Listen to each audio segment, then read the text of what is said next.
So, how many of you have heard of Bonneville Salt Flats? I mean, that's where racing got its start, right? Actually, no. Before Bonneville, there was actually another salt flat that was more widely used in California. That salt flat was known as Muroc. Now, I recently did a video that mentioned Muroc, and a lot of people didn't know what it was. So, in the 1920s, the first Bonneville-type salt flat that was used was Rogers Dry Lake, which is now known as Edwards Air Force Base. From 1920 to 1942, just prior to the war starting, Muroc was the place to be to set records. As early as the 1920s, the American Automobile Association held events on the Muroc Salt Flats.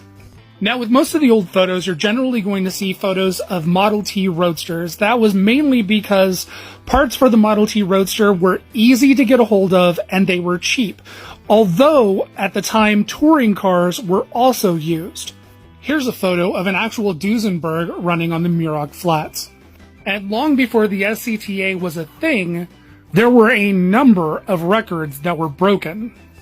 In 1923, Joe Nickret set a record of 108 miles an hour in a stripped-down Buick.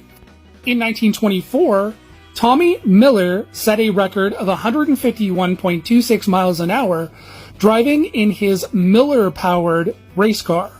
And in 1927, Frank Lockhart shattered everyone's record with a speed of 171 miles an hour.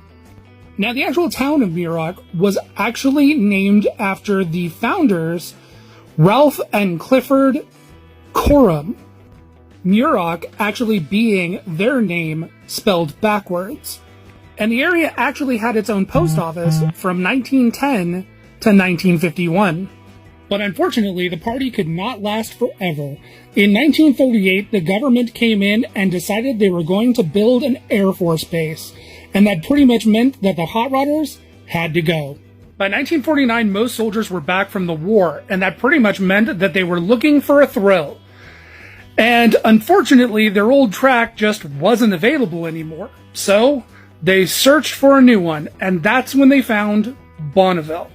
And the rest, as we say, is history.